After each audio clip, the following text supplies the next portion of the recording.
We believe in God, the eternal Father. We believe in and the in Bible His Son, to Jesus be the Christ. Word of God. We believe in being honest, true, chaste, benevolent, virtuous. We believe that and through the enduring good to atonement all of men. Christ, all mankind We is also saved believe the by Book of Mormon to be the obedience Word law. of God. We may say that we follow the admonition of Paul. We believe all things. We hope all things. We have endured many things.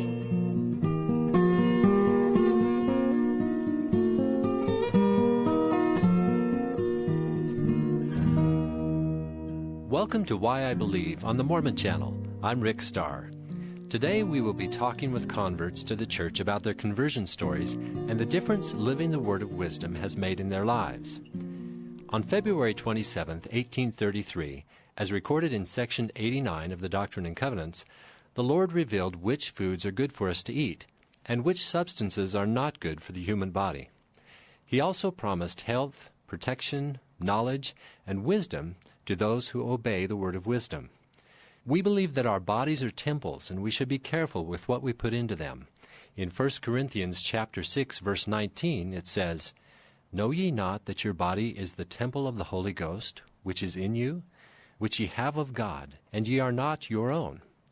President Boyd K. Packer explains that we should seek the guidance of the Spirit in obeying the word of wisdom. The word of wisdom was given for a principle with a promise. That word principle in the Revelation is a very important one. A principle is an enduring truth, a law, a rule you can adopt to guide you in making decisions. Generally, principles are not spelled out in detail. That leaves you free to find your way with an enduring truth, a principle as your anchor. Members right in asking if this thing or that is against the word of wisdom. It's well known that tea, coffee, liquor, and tobacco are against it. It has not been spelled out in more detail. Rather, we teach the principle together with the promised blessing. Surely the word of wisdom was given so that you may keep the delicate, sensitive, spiritual part of your nature on proper alert. Learn to listen to your feelings. You will be guided and warned and taught and blessed. Many people are drawn to investigate the church because of seeing the way Latter-day Saints live their lives. President Ezra Taft Benson tells the story of one such person. The word of wisdom is one of the evidences of the inspiration of Joseph Smith's prophetic calling. Let me tell you why. Several years ago, investigators gave this testimony about Joseph Smith. One particularly. He said that the word of wisdom was the revelation that most attracted him to investigate the church. There is no possible way, he said, that Joseph Smith could have known what we now know in the medical world about the harmful effects of tobacco, alcohol, tea, and coffee. Yet this has all been substantiated by medical science. Close quote. He said that this was the beginning of his interest and investigation of the gospel, for he reasoned that if Joseph Smith could be so accurate on a matter that medical science validated over 100 years later, the rest of the teachings of the church deserved investigation. He did so and is now a member of the church. One convert to the church, Philip Dixon from Nashville, Tennessee, relates his conversion story on how the Lord prepared him to give up his vice of alcohol and become a member of the church. He joins us now to share his conversion story. Philip, it's great to have you with us. Thank you. I appreciate being here. Now, Philip, you grew up an Episcopalian in New York. Talk about your feelings on religion during those years. Well, as a young child, I was pretty much forced to attend church, and I really did not enjoy it. I really didn't understand what was going on. It was just something that my parents made me do, and every Sunday my father would drop me off at church, but I didn't really think much about it. It was just something that I did every Sunday. My parents rarely attended. My father as I recall, never attended church. In fact, he would usually wait outside in his car doing the crossword puzzle and smoking his pipe. But I didn't think much about religion other than it was just what we had to do on Sunday. So, and I really didn't give religion per se a whole lot of thought until perhaps I got into my high school years. Mm-hmm. What happened then? Well, I attended a very formal boys' college prep school, a New England prep school, and it was connected with the Episcopal Church, and we were required to attend church services 5 days a week. And I remember, I think it was in my first year, and I went there for 3 years, and I remember very clearly one afternoon during one of these church services when we were having a prayer, and everybody bowed their head, as was the procedure. But I remember looking up during the prayer and peeking, and I felt a little guilty doing that. But something really astonished me, and that was that some of my friends were not bowing their heads and closing their eyes and repeating the prayer where it was appropriate to do that. And I wondered, why on earth are some of these people not praying? And later that day, that evening, I asked my roommate about that, and I said, how come some of these boys were not praying when we were supposed to? And he said something that just shocked me. He said, well, some people just don't believe in God. And I thought, how is that possible that I may have spent all of these years going to church every Sunday, and some people, and it might not be true, or there might not really be a God. I just assumed perhaps that there was a God and never gave it a whole lot of thought, but suddenly there was this possibility that maybe it was all a waste of time. And I just kind of let that thought go for a while, and it kind of rolled around in my mind, I guess, for the next few years until I got to college when things really started to happen. And what happened when you got into college? You went to a small liberal arts college in St. Lawrence in upstate New York. Exactly.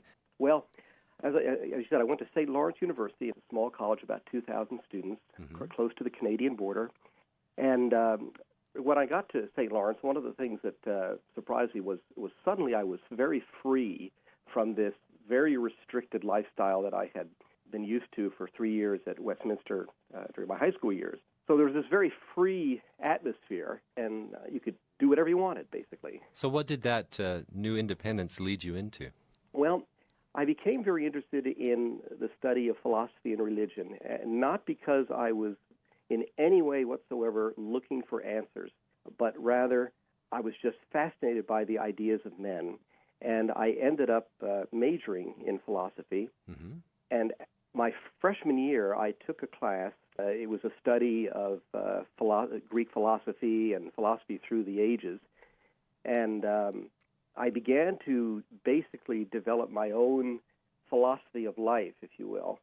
And basically that was kind of a situational ethics, a do-your-own-thing morality. Life's purpose basically was just to have a good time. You know, in the church we often talk about the three grand questions: where did I come from, why am I here, and where am I going? And without knowing anything about the church at that point, I felt I had the answers to these questions, and basically they were that where did I come from? Absolutely nowhere. I'm just happened to be a group of atoms and molecules that got together at a particular place and time, and here I am. I did not believe in a spirit or anything like that. Why are we here? Basically to have a good time. And I remember a beer commercial saying that said, the slogan was, "You only go through this life once, so live it with all the gusto you can." And by golly, that was my philosophy.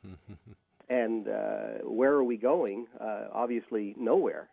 When you die, the plug is pulled out and you return to dust, and that's all there is to it. So I had absolutely, at that point, I had developed a very atheistic view of life. I had absolutely no belief in God whatsoever.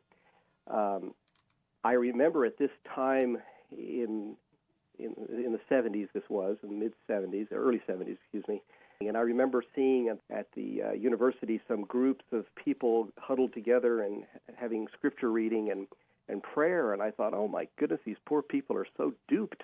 They don't have the answers to life. I've got the answers to life. Life is to have a good time. Why waste time with such things? So, of course, I didn't attend any kind of church at that point. And I was thrilled to death to have the answers to life. I was not depressed whatsoever. I thought I just had all the answers, and I could go out and do whatever I want and get drunk and live whatever lifestyle I wanted without any fear of any kind of moral repercussions. But things changed. I think during it was my junior year, one of the classes that I took was a class in world religions. And in that class, we studied a lot of religions such as Buddhism and Hinduism and all the major religions of the world. Mm-hmm. And one of the requirements of that course was to write a 20-page term paper on some religion. Well, interestingly enough, my roommate was from Palmyra, New York, though he was not a member of the church. Mm-hmm. And as I was thinking about what to write my term paper on, he one day said, "Why don't you write it on the Mormons?" Well, we had not studied the Mormons in this course. We had studied Christianity, and Mormonism never came up in the study. And as I was preparing to do my term paper, I was considering doing it on Hinduism or Buddhism or something like that. And he said, "Why don't you do it on the Mormons?" And he didn't know a whole lot about the Mormons either, other than the fact that every summer around July 24th, the Mormons descended upon this small town of Palmyra and had this big pageant out by a hill with a golden statue on the top of it. Uh-huh. And the only thing that I knew about the Mormons was that on July 24th, 1847, Brigham Young stepped into the Salt Lake Valley and said, "This is the place." And the only reason I knew that was from 8th grade history, and July 24th is my birthday. So there was always that little connection in the back of my mind, but that's all I knew about the Mormons. So I went to the university library to see what books they might have on Mormonism, and they had a very small selection.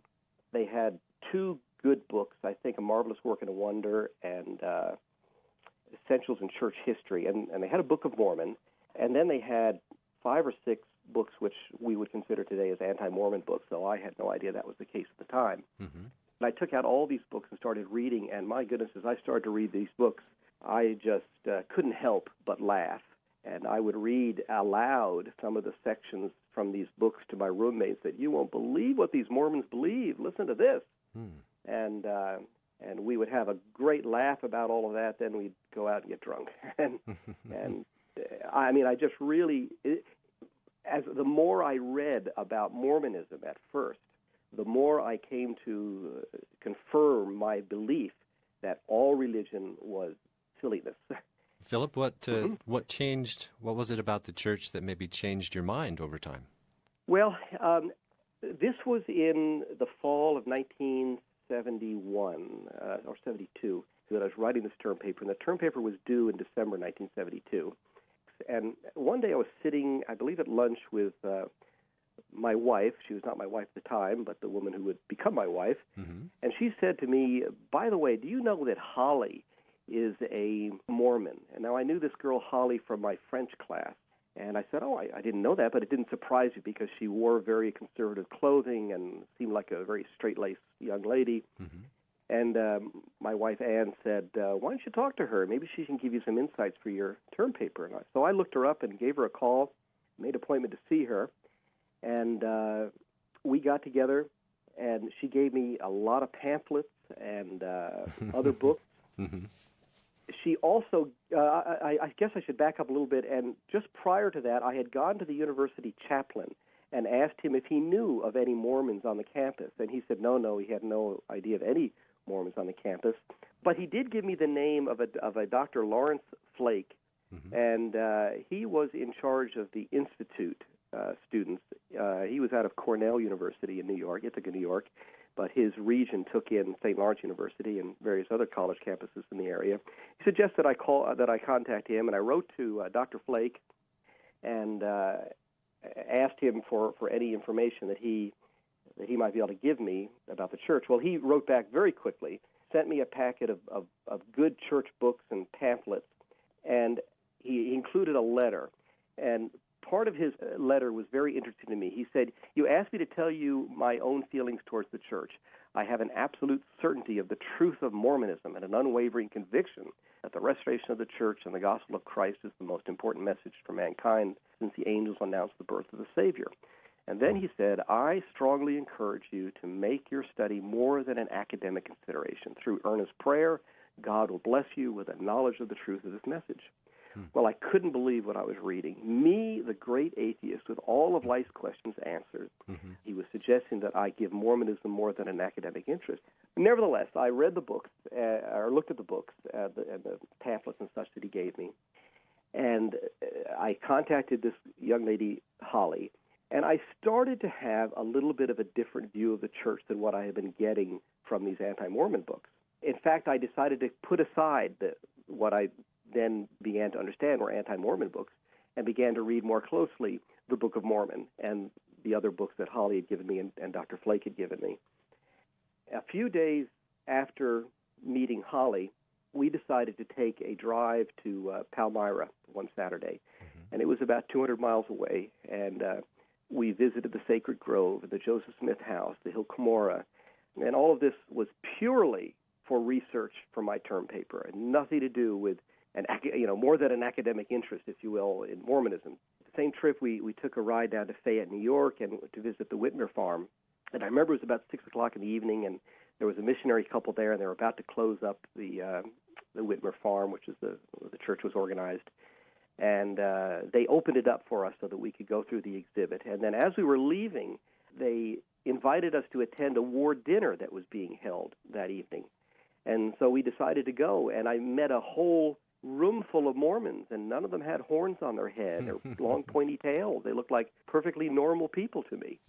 The next day was Sunday, and Holly suggested that we drive to Ottawa, Canada for a district conference. Now, the area where St. Lawrence was not in a stake, it was in a district, and the district center, whatever, was in Ottawa, Canada. And it was about an hour and a half drive, so I decided to go to this district conference, similar to a state conference. And the session was very enjoyable, very impressive. Once again, I met a lot of Mormons. And up to this point, I had been reading the Book of Mormon, but not really being particularly careful about what I was reading. I was reading it just so I could record in my paper that I had read it. But I had decided to stop reading these anti-Mormon books, and I started reading more carefully the Book of Mormon. In fact, I started reading the Book of Mormon all over again, concentrating on what I was reading. A few days after this district conference, Holly and I were talking, and I was taking copious notes about the church, and her phone rang, and it was the missionaries calling her, and I had met a couple of the missionaries at the district conference, and they were now calling Holly and asking if I might be interested in meeting with them. And I thought, well, gosh, what a great opportunity that would be for further research for my paper. And so we set up an appointment to meet with the missionaries, and of course I didn't realize it, but suddenly I found myself in the middle of the missionary discussions.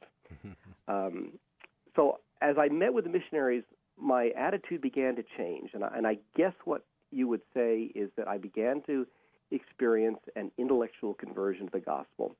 At least it began to make some type of logical sense, and I began to think that if there really was a God, and I wasn't really ready to admit that there was, but if there really was a God, it seemed reasonable that he'd reveal himself to the prophets.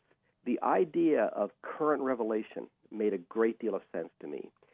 I also began to feel that if Christ really did set up a church anciently, his church today ought to have the same organization as it did back then.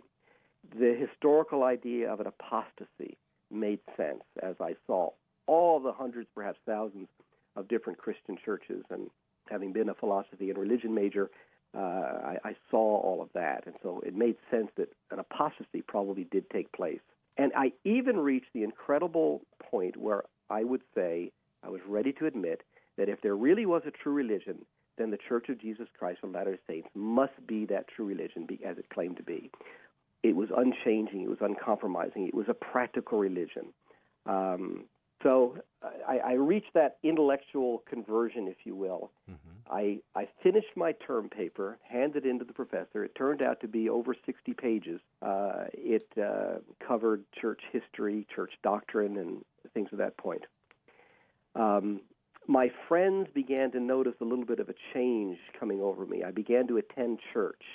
It was a 60-mile round trip excursion to the small branch in Messina, New York. I began to obey the word of wisdom, which was quite a shock to my friends. And they just noticed this change coming over me. And I continued to meet with the missionaries and go through these discussions. And then came December of 1972. Again, I don't recall if there were 6 or 8 discussions back then, but I had gone through each one. And at the end of each one of these discussions, we always had cookies and juice. Somebody had arranged, and I usually had the discussions with Holly and also Anne, who was to later be my wife. She also attended. And at the end of each discussion, we would have cookies and juice and just chat about this, that, and the other thing. And I will never forget the last discussion ended. And at that point, the cookies and juice were supposed to come out. And there were no cookies and juice. And everybody was quiet, and nobody said anything. And just to break the silence, I said, okay, I'm ready to be baptized. And everybody was excited, and suddenly the cookies and juice appeared. And we set up a time for me to be baptized for about a week or so later, because the closest baptismal font was back in Ottawa, about an hour and a half away. And arrangements were made, and I will never forget the day before I was to be baptized. And I remember going to classes and wondering, my goodness, what am I doing? Am I crazy? I don't really know that this is true.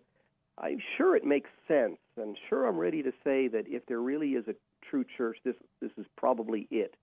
It all makes perfect sense, and sure the word of wisdom makes sense, and all these other commandments make sense, but I don't really know that this is true. One of my friends said that she had heard that my roommate had said that he felt he was losing his best friend. And this was just too much for me. The pressure was too much. And so I called the missionaries who were already up in Ottawa preparing the baptismal font or preparing the arrangements for my baptism and said, I'm sorry, I can't go through with it. I'm just not ready. Of course, they were disappointed. Holly was disappointed, but I just could not go through with it. And with that, I felt, okay, I'm through with Mormonism. I can put that aside. I went home for Christmas vacation, came back in January, and at the university they had a special program at that time called January Interterm. And during that January Interterm, a student could take just one kind of fun course. It might be on basket weaving or space exploration or rocketry, or they had all kinds of different fun things. And I chose that year not to take a class, but I went back to the university for that January interterm and just relaxed and had a quiet time of reflection, I guess. And my roommate had chosen during that January interterm to go to a different university on an exchange program just for that January. So I had my dorm room all to myself. The missionaries called me shortly after I got back and said they'd like to continue to meet with me. And I thought, well, okay. And they came and they presented me with a triple combination with my name engraved on it. Mm-hmm. And I thought, wow, this is awful. They were going to give it to me at my baptism. And I thought, well, this is awfully nice of them. And I thought, I'll go ahead and read it again. This would be now for the 2.5 time. I guess the first time I read about half of it and started over again and started reading it again. And now I was going to read it all over again. Mm-hmm. But I wasn't getting that spiritual conversion that the missionaries often talked about. I was praying to some extent. I had that intellectual conversion, but I didn't have that spiritual conversion that was strong enough to push me over the edge and really want to get baptized. However, I'll never forget one cold winter night in January of 1973. And I decided that before the January interterm was over and my roommate came back to college and things got back to normal, I thought I really ought to put the challenge of the Book of Mormon to the test and find out if this was really true. Now, the nights in Canton, New York in January get pretty cold, and that night was probably well below zero. There was a foot or so of snow on the ground, and I decided that I would bundle up in my sweater, jacket, scarf, and gloves, and long underwear, and go out to the university golf course and find a quiet place around 11 o'clock that night and pray. and kneel down in the snow and pray. So off I went, bundled up, and found a secluded spot in some trees by the side of the golf course. And it was a clear, crystal clear, bitter cold night. And I knelt down in the snow and prayed and prayed and prayed. And I don't know how long I was there, whether it was 30 minutes or 45 minutes or an hour, I don't know. But at the end of that time, I opened my eyes and I stood up and I felt nothing. I felt literally nothing. I was numb. And I thought, disappointed. I felt disappointed because I didn't have any heavenly manifestation. Angels didn't appear to me. I thought probably that wouldn't happen anyway, but it would have been nice. It would have helped me. There were no lights in the sky that said that gospel is true. Nothing happened along that sense, and I was terribly disappointed. I went back to my dorm room, and for whatever reason, I decided to continue reading the Book of Mormon. A day or two later, perhaps it was even the next day after this experience on the golf course, and this is where I get a little emotional when I think about this, I was reading in the 29th chapter of the Book of Alma, and it begins, as you know, "Oh, that I were an angel, and could have the wish of mine heart, that I might go forth and speak with the trump of God, with a voice to shake the earth, and cry repentance unto every people. Yea, I would declare unto every soul, as with the voice of thunder, repentance in the plan of redemption, that they should repent and come unto our God, that there might not be more sorrow upon all the face of the earth." When I read those words, I felt as though a ton of bricks had just fallen over on me, or a wave had come over me. And I stood up at my desk and I thought, oh my gosh, that's how I feel about this. I thought this was absolutely the most beautiful piece of literature that I had ever read in my life. At that point, I knew it was true, because those words touched my heart, reflected my feelings. I really wanted to go out and preach the gospel because I knew deep down inside it was true. When I had gathered my composure, I called the missionaries and I said, now I'm ready. I want to be baptized. And so February 1st, 1973, I was baptized and confirmed a member of the church. When I returned to college, and my friends, had found out that I had joined the church, they were surprised because they noticed that I hadn't really changed. Of course, I wasn't smoking dope or drinking alcohol and going out to these wild parties anymore, but I could still be a friendly, nice guy. And people didn't notice that I had changed so drastically that I couldn't still be considered their friend.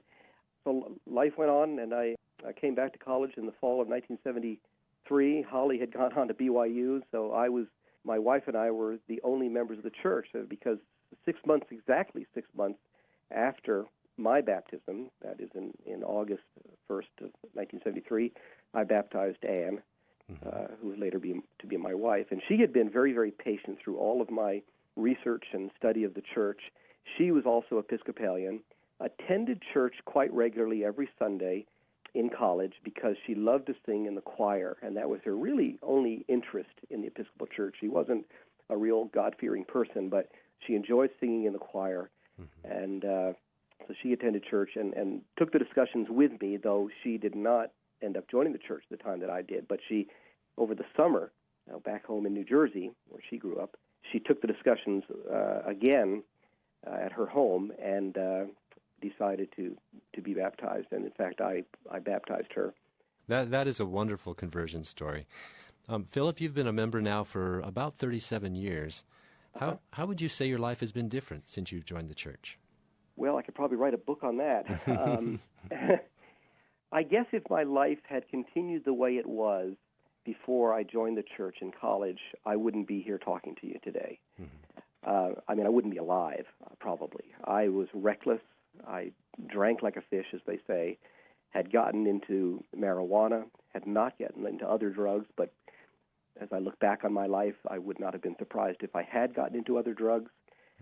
I am the only member of the church in my family, that is, among my mother and father and my brother and two sisters, They all at first thought I was crazy, that I had been duped, that I was gullible.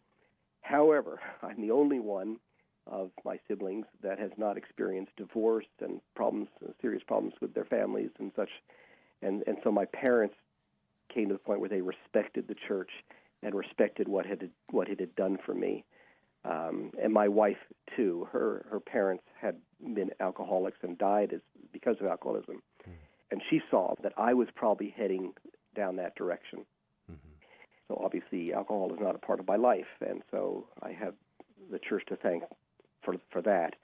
I've had opportunities to serve in various capacities and I suppose demonstrate leadership capabilities that I never dreamed in a lifetime that I've had. I have 5 children. They've all been raised in the church, and my life is utterly, completely different than the way it was heading back in my college days.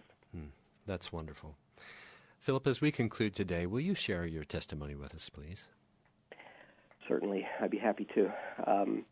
I know beyond a shadow of a doubt that the gospel is true.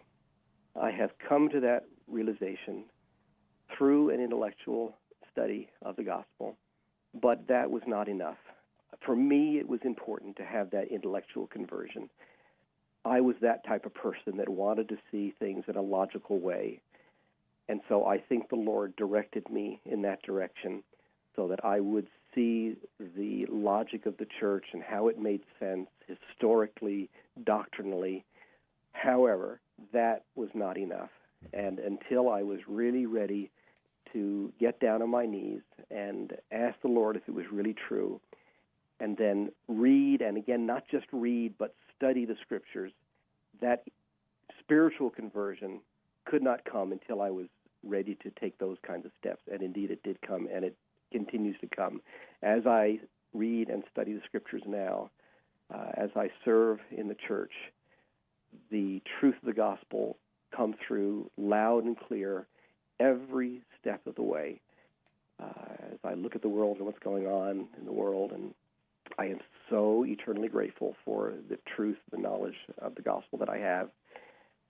It all fits together, and I just know without any shadow of a doubt that it's true. And I leave that with you in the name of Jesus Christ. Amen.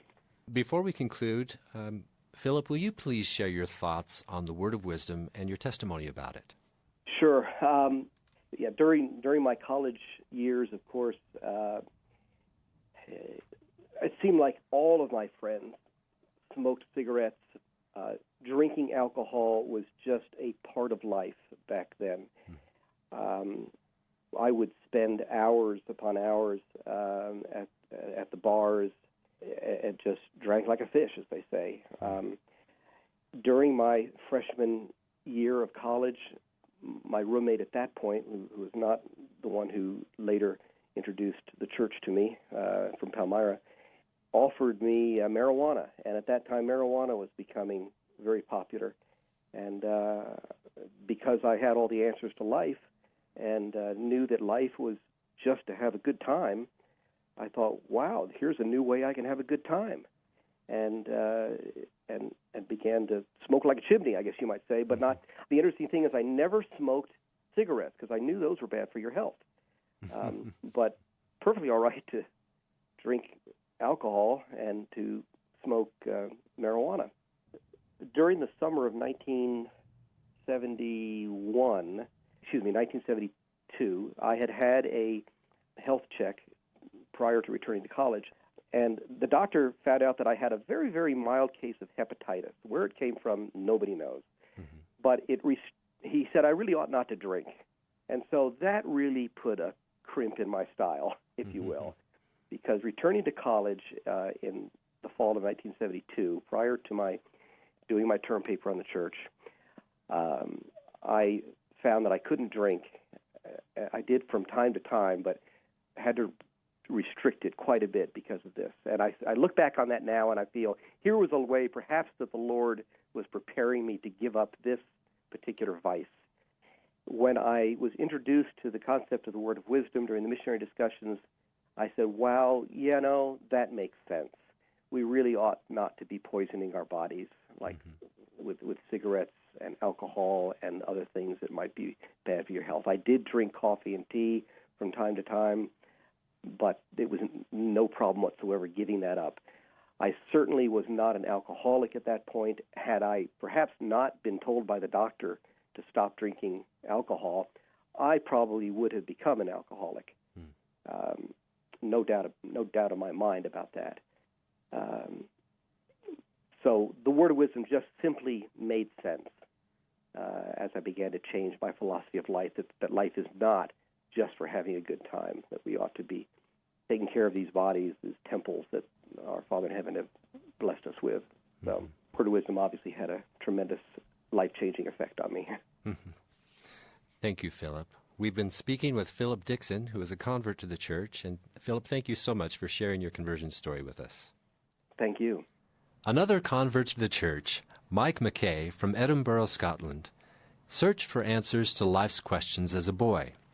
When he grew older, he started drinking heavily, but it wasn't until his sister joined the church and he began to see how happy the gospel made her that he became interested. Mormon Channel producer Farrell Robinson spoke with Mike McKay. What was your religious background growing up? We went to church when we were kids, my sister and I, to Church of Scotland. We went for a little while. We were sort of, I wouldn't say forced to go, but expected to go. We would attend church and Sunday school services, and then I would think probably by the time I was about 5 or 6 years old, we stopped going to church and didn't really go back until I was about 14 years old. I've always had an inclination after religion. It's a funny thing, you know, in hindsight, when you look back and you think of all the experiences you've had. My grandmother left me her little Bible, and it used to sit on my windowsill when I was a little boy. Even before I went to school, it was a funny thing. I could read the Bible. Couldn't read anything else, but I could read the stories out of the Bible.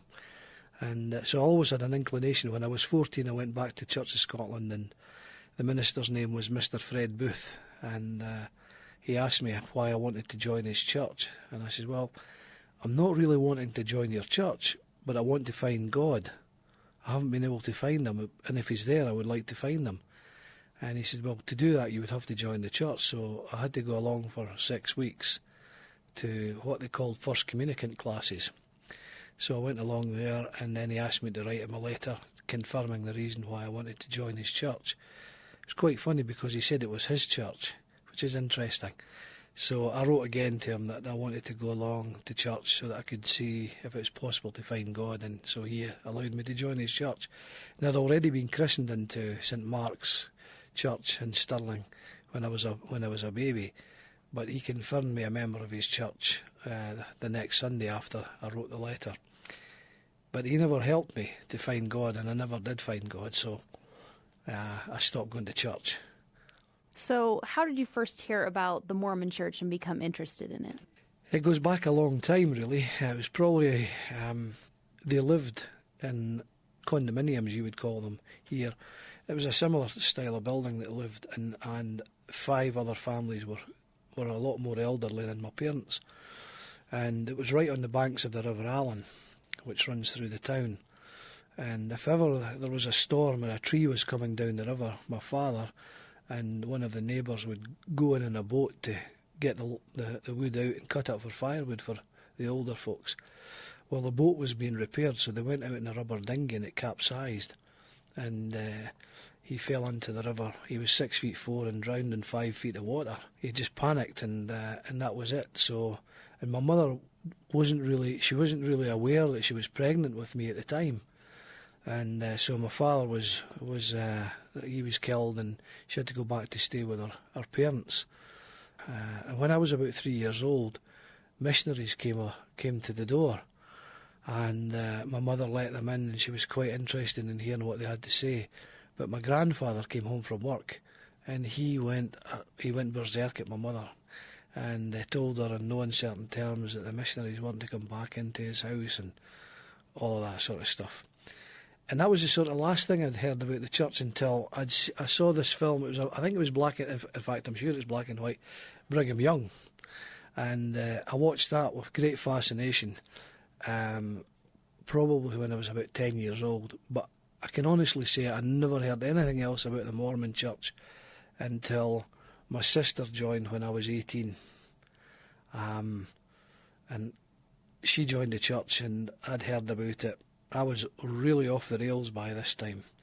I was, a wild young fella. So I went round there to sort the missionaries out for getting my sister to join their church. Went round to her home, because I think the reason that I did that was simply because of the ructions that it caused between my mother and my grandfather. That's what I could really remember. So I went round there and I knocked on my sister's door, and the door opened, and there was a missionary that answered the door, and he was about 6'4". So I changed my mind quite quickly that I was going to do something to harm these missionaries. He was a big lad. I think he must have played for an American football team or college ball or something. But anyway, I went in and I started talking to them, and they were nice, so I never bothered any more about it. And that's really my first introduction to the church, when I was a bit more mature in my late teens. So then how did you, at age 19, decide to take the discussions? Well, I used to sing in a folk band. We sang Scottish music, folk music, and I was always interested in going to folk music concerts and things like that. So my sister she enjoyed that sort of music as well, and she had said to me that she wanted to get some tickets for this concert that was coming up. And so I said to her, "How many tickets would you like?" And she said, "Could you get me 50? And I was outraged at 50 tickets. That seemed like a lot of tickets, and it is a lot of tickets. And I said, "I hope that's not for all your Mormon friends." And she says, "Well, actually it is." I says, "Well, I'm not getting you the tickets." But eventually she managed to convince me to get the tickets for her and her friends. So a friend of mine, John, and I picked up the tickets and took them round to my sister's, and we never thought any more about it. And the night of the concert came, we went as usual to the concert. I was slightly under the influence of alcohol. Once I was brave enough, I went into where my sister and her friends from the church were sitting, and started to chat to them. Now, as the night went on, I was more and more under the influence of alcohol, and she tells me the next day that I had agreed to take 4 missionaries fishing on New Year's morning at 6 o'clock. Now, I don't know if you realise what New Year is like when it's celebrated in Scotland, especially in these days. It was quite a party, usually on New Year's Eve. So I said to her, "There's no way that I agreed to do that." And she said, "Well, you did, and you're a man of your word, so, I'm expecting you to fulfil that. I don't want you to disappoint these boys." So my mother was involved in this conversation. She says, "If you've said that, you better make sure that you go." Anything to stop me from going out for a drink on New Year's Eve, you see. So they knew that I wouldn't drink if I was having to drive the car. So anyway, I agreed to it. I says, "OK, fair enough." So my mother made some sandwiches up on New Year's morning. I went along at 6 o'clock to the missionaries' flat, and they invited me up. They weren't quite ready, but this was just a ploy, as I later found out. It was any opportunity to get me in a situation where they could have me pray, you see. So anyway, I went into their apartment, and they got themselves ready, and I was about to walk out the door, and they said to me, "Would you mind if we had a prayer before we left? Make sure that we can travel safely and that no harm will befall us during the day when we're fishing." And I said, "Well, OK then, I suppose so." So I just expected to stand up, but they had me get on my knees and pray. So that was it. We went away to the river. We fished for 4 or 5 hours. It was freezing cold. Oh, it was terrible. And I was about ready to come home. I said to him, "Look, what we'll do is we'll have some food that my mother had prepared for us, and then what we'll do is we'll fish for another hour. If we don't catch anything, we'll just go home." So I was about to tuck into these sandwiches, and they said, "Could we bless the food, please?" More prayer. I never prayed so much in my life. So that we did that, and then we fished for an hour. We didn't catch anything, so I drove them home. They invited me into their flat, into their apartment. We had another prayer, and that was it really for a few days. So that was the 1st of January in 1974. 2 days later, I went round to visit my sister, and her friend Linda Hogg was there. She had just recently joined the church, and they started to talk to me about the way that I was living my life. And within about 5 or 10 minutes, they had me scared witless. As far as I was concerned, and my limited understanding of what they were trying to tell me, I was for sure going to hell because I'd been so bad, the way that I'd lived my life as a teenager. And my sister said, "Well, I'll go and get the missionaries, Mike." And I said, "You better go and get the missionaries. I'm scared. I'm not even going to go home tonight." It was dark. So it was about 10:30 at night. There's no way that, she should have got the missionaries at that time. But anyway, she went up to their apartment, but they weren't in. She left a note through their door. She came back down to the house. And I sat up all night with the lights on. I wouldn't go anywhere. I wouldn't move out of the room. Next morning, you could see right up the street from where my sister was. The curtains were open. I could see right up the street. And 4 missionaries were walking up the street. They hadn't been home. They had been staying at the other missionary's apartment, the other part of town. But they had felt impressed to come to my sister's home at that time in the morning. It was about 7 o'clock in the morning. And so they came into my sister's home, and it was an Elder Thompson, and I can't just remember, it was Elder Kildorfer was the other missionary from Scandinavia who decided that they were going to spend some time with me, and they shared the restoration of the gospel with me. And I felt really quite comfortable about it. And they asked if they could continue to teach me, and they gave me a Book of Mormon and marked some passages for me to read. And that's really how it started. And during the process of the missionary discussions and in the process of being converted to the church, what were your feelings and what were the topics that interested you? You mentioned the restoration made sense to you. What other things? Maybe the word of wisdom? Well, the word of wisdom, when they explained it to me, I didn't fancy that too much because I had habits that, were contrary to what the word of wisdom teaches. But I think the thing that really caught my attention was the plan of salvation, because my minister in the Church of Scotland had said that my father had no chance of going to heaven because he had never been baptised. And when the missionary shared that concept with me, the plan of salvation, I quite honestly could have done cartwheels down the street because I was so excited to hear that information that all was not lost for my father, even though I'd never met him. I'd never been introduced to him in this life. I was anxious for his spiritual welfare. And it's quite a funny thing, that, because I never really considered myself to be a spiritual person, but I always had inclinations, but I hadn't really recognised what it meant. And it was only beginning to dawn on me when the missionary started to speak to me about certain principles of the gospel. Did you ever have doubts during the process, or did everything kind of go smoothly and you decided to get baptized? Well, I was really struggling with the concept in Moroni, chapter 10, 3-5, where they're telling me that I needed to pray sincerely, and that if I prayed sincerely I would get an answer to my prayers. And they'd been teaching me, they taught me lots of different things, and given me scripture references to study and to consider and to pray about, and I continued to do that.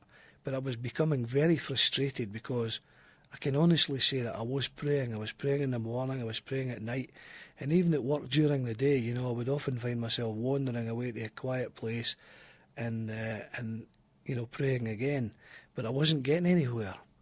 And so prior to one of the discussions, and it was, I didn't know what the discussion was going to be about. It was about the prophet Joseph Smith. They had said to me, "Have you got any concerns?" I said, "Yeah, you guys are telling me to pray, and I'm praying and I'm reading these scriptures, but I'm getting no answers. I'm expecting to get an answer. You're telling me that I will and I won't, so why am I not getting an answer? How is it not happening?" And they said, they went back to Moroni, chapter 10, 3-5, and said, "Well, you pray sincerely." And I said, "Well, how do you know when you pray sincerely?" He said, "Well, when you pray sincerely, you'll get an answer." And I thought, what a cop-out that is, guys. I says, if I don't pray sincerely, I don't get an answer, so it's my fault. And if I pray sincerely, I get an answer, so it's my fault. But how do you know until I get an answer. And it was like, I was going round in a circle. But by this time I really wanted to know whether what they were telling me was true.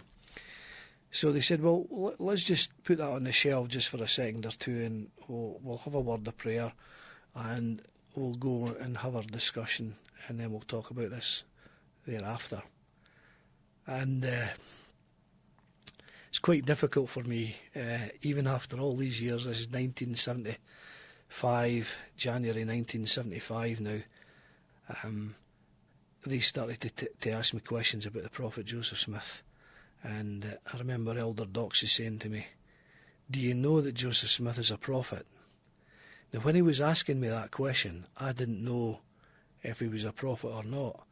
But by the time his words were completed in his question, I knew and still know to this day that Joseph's a prophet. I was on fire from the tips of my toes to the top of my head, and I was never an emotional person then. I am now.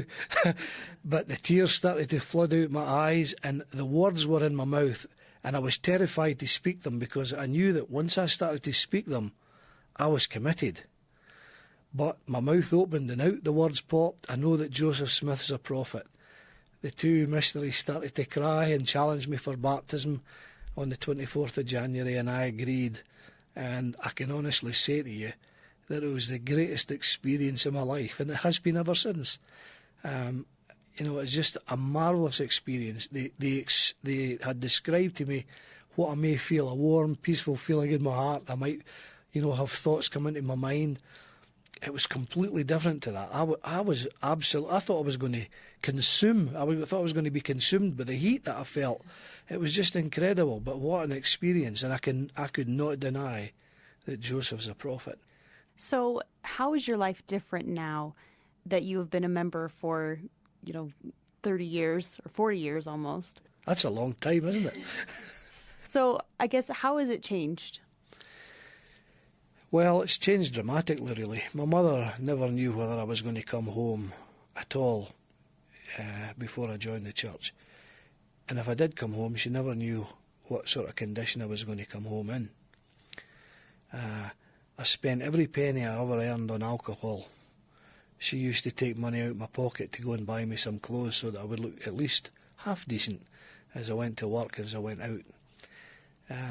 So, from that perspective on its own, it's changed my life. I remember filling in a tithing envelope once in my mum's home soon after I was baptised, and she said to me, "That's a lot of money to be given to a church."